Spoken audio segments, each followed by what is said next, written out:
Eco & Co avec AG2R La Mondiale. AG2R La Mondiale, prendre la main sur demain.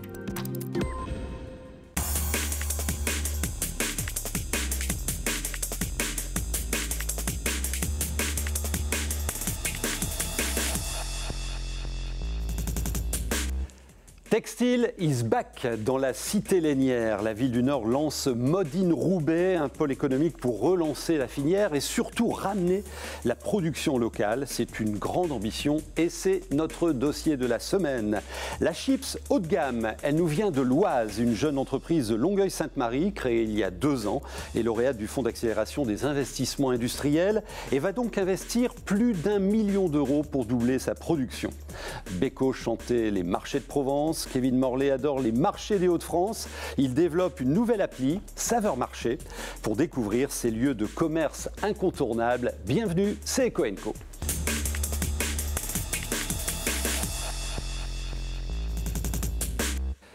Roubaix, le textile, Mode in Roubaix. Vous vous rendez compte qu'au début du siècle dernier, 20e siècle, 70% de la population active roubaisienne travaillait dans l'industrie textile. Ça représentait 66 000 salariés, dont 90% d'ouvriers.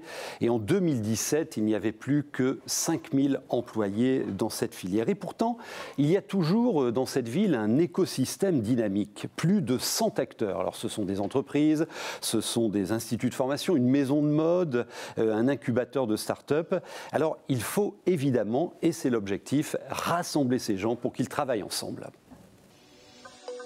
Savoir s'inventer, se réinventer, innover. Construire ensemble un avenir de la mode plus durable à Roubaix. Qui a su se transformer par son caractère résilient. Une nouvelle manière de produire, une nouvelle manière de consommer. Cette action de relocaliser une partie de la fabrication textile. Il n'y aura pas d'économie sans justice sociale. Et c'est ce qu'on fait ici. Redévelopper Roubaix et aller chercher le futur, ça c'est certain. En fait, la filière, elle n'est jamais morte et elle est en train de redémarrer. C'est ça qui est beau. Je suis certain qu'on va y arriver. Voilà des paroles d'acteurs de la cité roubaisienne. Alors vous avez entendu parler de durabilité, de relocalisation. En fait, cette dynamique et cette filière qui se reconstruit et se base sur 3 piliers. Il est économique, il est écologique, il est également social. Et avec une signature, une marque même, Made in Roubaix. Made in Roubaix, la textile. Et Guillaume Delbar, le maire de Roubaix, était présent sur notre plateau il y a quelques jours pour un événement, un forum digital pour lancer cette opération. Il nous explique l'objectif de ce projet. Oui, l'idée c'est de permettre aux acteurs qui sont sur un même territoire, mais plus largement dans la métropole et dans la région, de se connecter.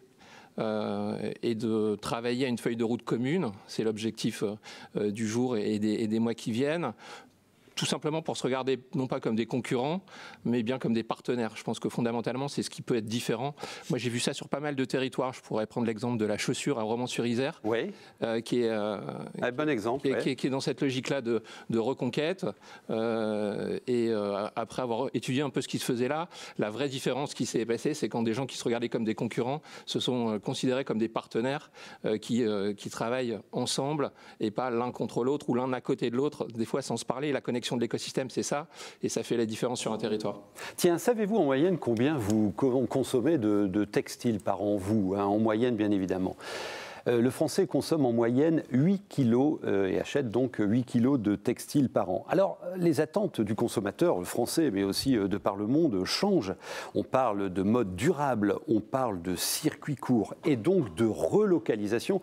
Et c'est le point essentiel pour Mode in Roubaix. Le consommateur change depuis quelques années. Et ça, c'est fondamentalement le moteur qui nous donne l'espoir, parce que on peut toujours produire local, mais s'il n'y a pas d'attention et de volonté du consommateur de reconsommer local, ça risque d'être inutile. Et là, on voit des changements qui sont notables. Et après, l'intérêt de ce qui se passe sur Roubaix, c'est qu'on a déjà une base de formation importante. Alors, évidemment, on n'a pas toutes les formations, mais il y a des formations historiques comme l'ANSET, l'école d'ingénieurs textiles. Il y a S-Mode aussi qui est là depuis longtemps. On a 2 nouveaux projets comme l'école de production pour compléter l'écosystème. Et puis après, on regarde ça au niveau plus global pour travailler avec tous les acteurs du territoire. Et cette bataille, elle est fondamentale parce que sinon, ce serait que de bonnes intentions et une difficulté à concrétiser tout ça. la bataille des talents dans toutes les industries. C'est vrai dans le digital, où Roubaix a aussi des points forts avec OVH, Ankama et pas mal de leaders. C'est ce qui donne l'attractivité du territoire, c'est ce qui donne envie à des gens de s'installer, à des gens de se relancer et des capacités de production grâce aux talents formés sur les territoires. Alors c'est vrai que la bataille des talents est essentielle, manque toutefois une filière, celle de former des opérateurs de ligne, vu qu'on va, c'est l'ambition, ramener de la production à Roubaix. Donc vous comprenez que l'impact environnemental est au cœur et sera au cœur du développement de cette filière. C'est en tout cas la promesse. Et écoutez maintenant Olivier Ducatillon. Olivier Ducatillon, il est le président de l'UITH Nord, c'est la fédération professionnelle du textile et de l'habillement. Alors écoutez-le bien parce que la quasi-totalité des textiles en France sont aujourd'hui importés, plus de 90%. Et il va vous démontrer l'effet en termes d'emploi de relocaliser le textile. Et la démonstration est implacable. 1 kilo de textile qui va être consommé mais importé va avoir un impact 2 fois supérieur sur l'empreinte carbone par rapport à ce même textile qui serait produit en France. 54 kilos d'équivalent CO2 correspondant sur 1 kilo importé contre 27 kilos si c'est produit en France. Donc, ce qui veut dire qu'on peut réduire notre empreinte carbone à chaque fois qu'on relocalise notre production. Les 1% et les 8 kilos, donc chaque consommateur consomme 8 kilos. Si vous prenez 1% de ces 8 kilos, soit 80 grammes, juste pour que chacun se représente bien, c'est un bonnet, c'est une paire de chaussettes, un soutien-gorge, une culotte, un slip, voilà, c'est des choses très simples, c'est dans la vie quotidienne. Et l'équivalent de ce nombre de pièces textiles avec l'équivalent en tissu ou en maille et en fil derrière, si vous vous assurez quand vous achetez ces 80 grammes, donc soit un achat dans l'année, que c'est bien fabriqué, il faut bien s'en assurer. C'est là tout l'enjeu de cette traçabilité, de bien prouver qu'on est capable de sourcer depuis la France, depuis le fil jusqu'à la garde-robe. Et ben c'est 1%, c'est 80 grammes, ça représente la création de 4000 emplois. Ouais. Important, donc mon prochain slip sera Made in Roubaix. Tiens, vous avez vu, ils ont tous des écharpes. Là. Olivier Ducatillon, le maire de Roubaix également, j'espère qu'elles sont également, elles, Made in Roubaix. Donc, dans cette cité, il y a plus de 100 acteurs. Ils doivent maintenant travailler ensemble, relocaliser, former, innover, développer. Les savoir-faire sont là, comme dans cette boîte qui s'appelle IMC. Elle a été créée en 1994. C'est une entreprise familiale roubaisienne. Écoutez cette chef d'entreprise exprimer presque sa foi dans le redéploiement du textile à Roubaix.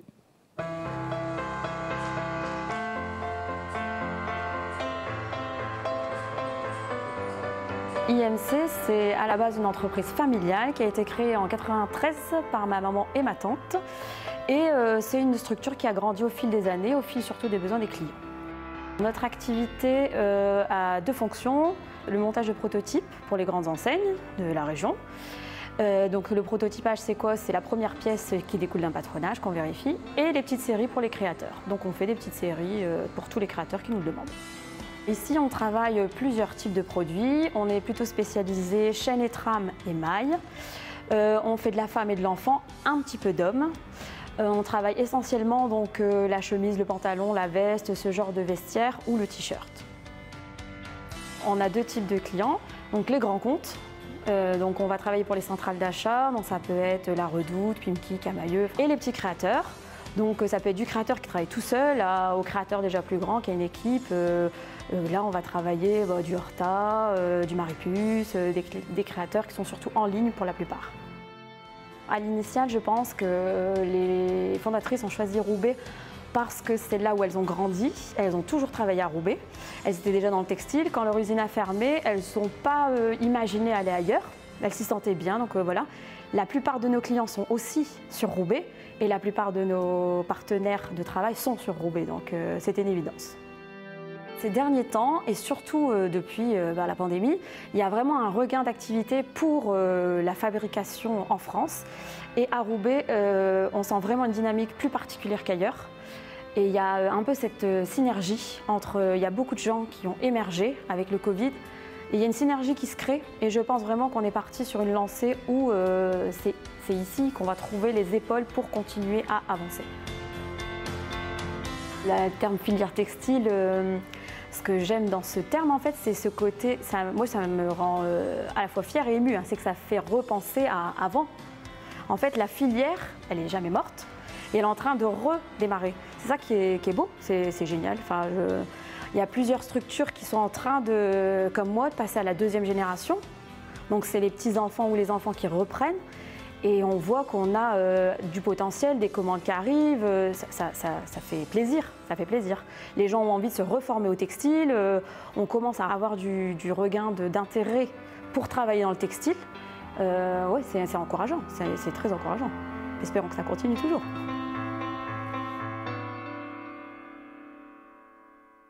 Que cette entrepreneuse, alors des groupes de travail vont être mis en place, donc relocalisation de la production, des nouveaux outils de vente, les compétences RH, très important bien évidemment.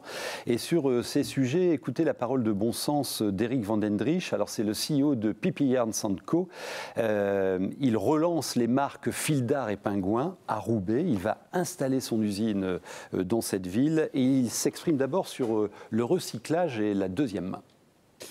Je pense qu'en fait, l'écologie, c'est forcément associé au mot économie, parce que si on fait de l'écologie qui coûte cher, ça ne sert à rien et puis ça ne marche pas longtemps. Et on voit bien que dans notre façon de travailler, enfin moi ça fait 40 ans bientôt que je travaille dans ce secteur, dans notre façon de travailler, ça a été un peu dévoyé entre ce qui se passait dans les années 80 et ce qui se passe aujourd'hui. Voilà, et puis une autre tendance qui, je l'espère, on l'espère tous, va se développer, c'est le textile auto-conçu, des boucles de production vertueuses. On parle d'économie circulaire, moins émettrice en gaz carbone, et c'est vital, on le sait.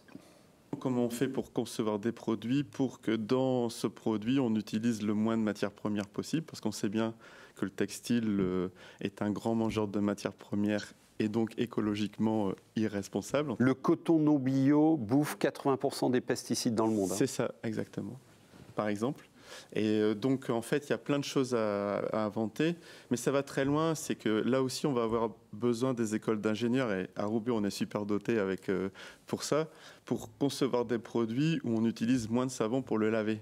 Parce que le savon est aussi désastreux pour l'écologie. Donc, en fait, il y a plein de réflexions à mener, de l'éco-conception jusqu'à la gestion finale et sans doute jusqu'au changement de comportement des consommateurs. Parce qu'aujourd'hui, tout le monde est d'accord pour acheter du Made in France, mais au même prix que le Made in China. Voilà, Made in Roubaix, c'est le jeu de mots, est lancé. Si vous êtes intéressé par cette démarche, notez cette adresse pour contacter les organisateurs. Textile is back à Roubaix. Et maintenant, pour votre prochain apéro, je vous propose des chips, mais Made in France, bien sûr.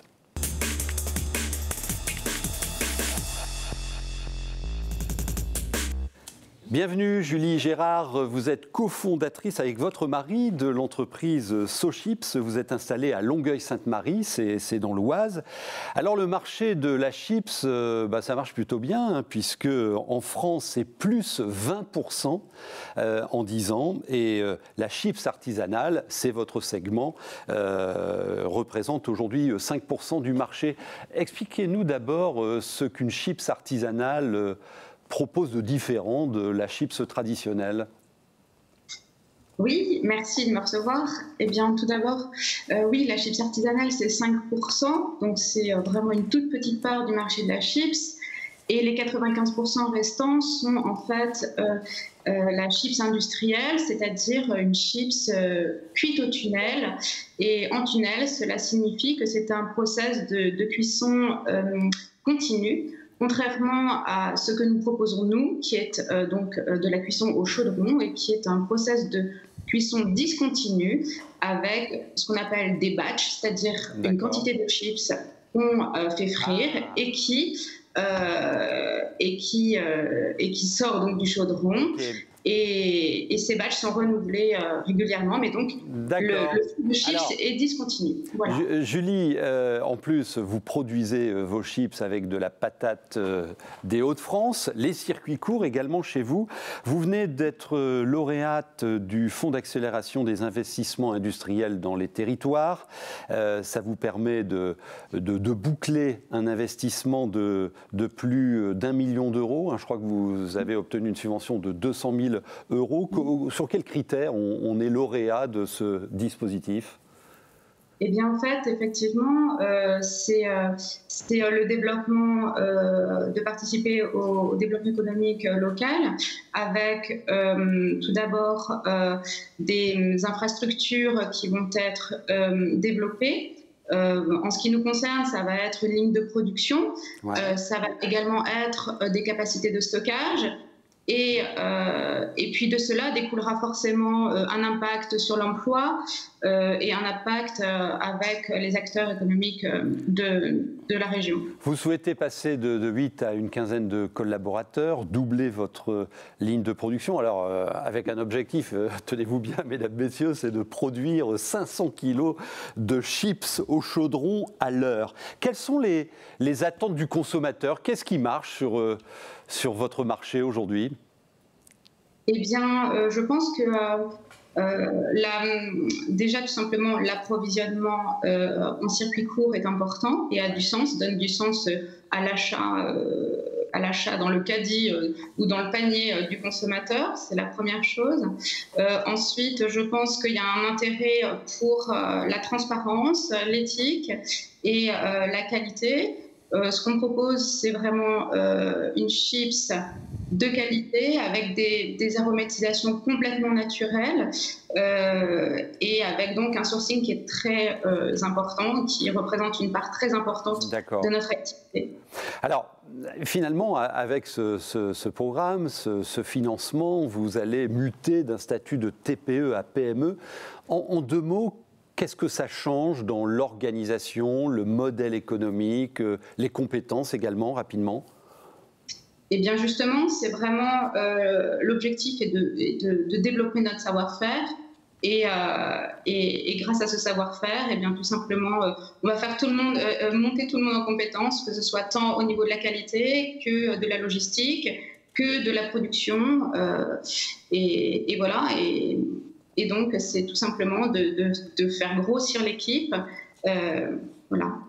Avec un ancrage territorial très fort, puisque votre engagement, c'est de sourcer les pommes de terre à moins de 30 km autour de votre site de production. Et vous nous annoncez, ce sera ma dernière question très vite, une chips au maroilles. Waouh! Mettez-nous Alors ça, c'est effectivement la chips. C'est vraiment le côté régional poussé à son paroxysme, donc aller chercher du maroilles entier, énorme. C'est une AOP, le maroilles, donc forcément, on peut pas, il faut l'acheter entier. Et donc là, il subit quelques process de transformation, mais tout à fait sain, tout à fait... voilà, et donc c'est une chips avec du maroilles. Et c'est vrai que c'est un produit qui est très... à la fois intéressant, intriguant, et puis d'un point de vue gustatif, c'était très très amusant et délicieux. Voilà. Merci beaucoup, franchement, mesdames, messieurs, la chips SoChips est particulière et goûtez-la très vite avec que des produits AOP.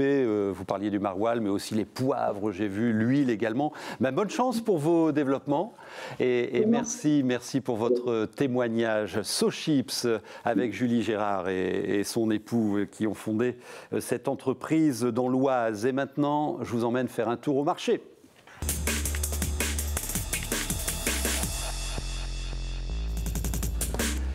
Bienvenue Kevin Morlet, vous êtes Villeneuvois, près de Lille, à Villeneuve-d'Ascq, informaticien.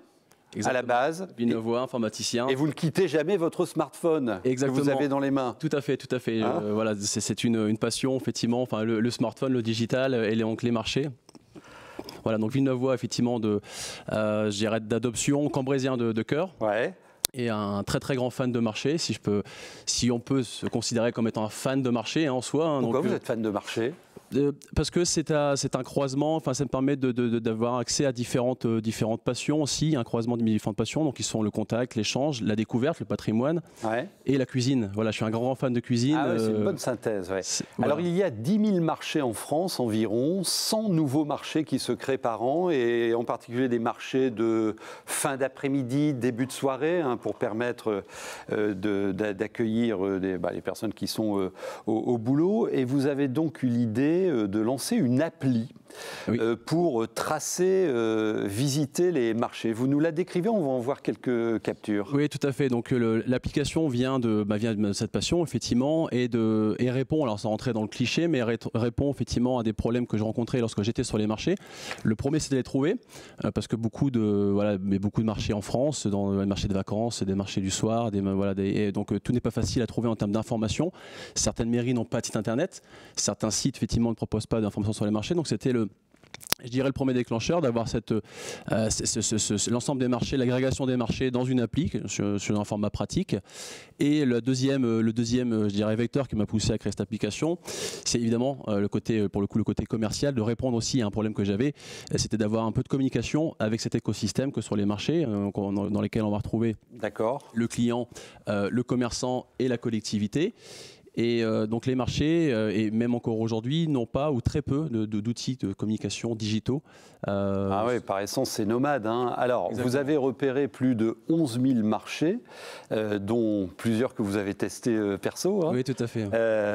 Au passage, vous avez moins de 40 ans, donc on peut dire. Jeune entrepreneur. Ouais, tout à fait. Le nom de l'appli, c'est Saveur Marché. J'ai testé, à télécharger, c'est très très simple. Quel est votre modèle économique ? Comment vous avez gagné votre vie là-dessus ? Le modèle économique, évidemment, la passion, ça nourrit pas son homme. Et si on souhaite pérenniser le service, ce qui est le cas, donc il va falloir rentrer dans une seconde phase dans laquelle on est en train de rentrer justement.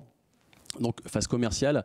Donc le modèle économique, c'est d'amener d'ouvrir ce canal de communication donc et à la fois aux commerçants pour qu'eux puissent se référencer d'une part, se faire connaître, présenter et se créer finalement un mini site, je dirais vitrine dans l'application sous un format très très simple parce qu'on est encore une fois sur un écosystème qui est particulier. On s'adresse à un public particulier avec les commerçants. Et ensuite, on va retrouver donc les collectivités qui, elles aussi, vont pouvoir bénéficier de cet outil, donc ce canal de communication, pour envoyer du news flow, de l'information vers un public, pour le coup, ciblé marché. D'accord. Parce qu'on va retrouver vraiment, je pense, en tout cas... Oui, peut-être aussi capter un nouveau public vers les marchés. Également. Et il y a à peu près un an pile, on fermait les marchés par rapport au contexte. La France a découvert que les marchés étaient importants, non pas, je dirais, dans une optique seule de consommation, mais vraiment représenter depuis maintenant des siècles un lieu d'échange, de partage. D'accord. Voilà. Encore une question rapidement. Donc vous l'avez vendu, développé sur un premier marché, Seclin, dans le Nord, dans la métropole lilloise. Quels sont les premiers retours ? Alors, donc j'ai compris que vous aviez plusieurs clients. Le client final, le visiteur, mais aussi le commerçant, mais aussi la collectivité. Comment réagissent tous ces gens-là ? En 2 mots, vite. C'est un tout, effectivement. Il faut que le système soit équilibré.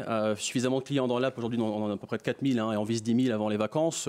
Donc, pour avoir un certain roulement, faire entrer les commerçants et les collectivités qui, elles aussi, souhaitent équiper, comme la ville de Seclin, leurs commerçants avec ces solutions. Donc, aujourd'hui, les villes, les collectivités, la chambre aussi, la chambre des métiers qui nous soutient, avec laquelle on travaille également. D'accord. Qui sont des vrais sponsors pour nous intégrer effectivement auprès des collectivités. Donc aujourd'hui, plusieurs collectivités intéressées, des discussions très avancées. Donc je dirais la suite est plutôt positive. On vous souhaite de bons développements et vous téléchargez très vite l'appli Saveur Marché. Il y a également un site, l'adresse s'affiche à l'écran. Et puis tout simplement aller au marché parce que c'est bien, c'est sympa, c'est quali, on y rencontre des gens, c'est très chouette. Surtout en ce moment, voilà, on a envie de... Tout à fait. Exactement. La semaine prochaine, je vous retrouve avec 2 sujets très importants, l'intelligence économique et aussi l'économie transfrontalière. Est-ce qu'elle existe ? Réponse à la semaine prochaine. Merci d'être fidèle au rendez-vous. À bientôt.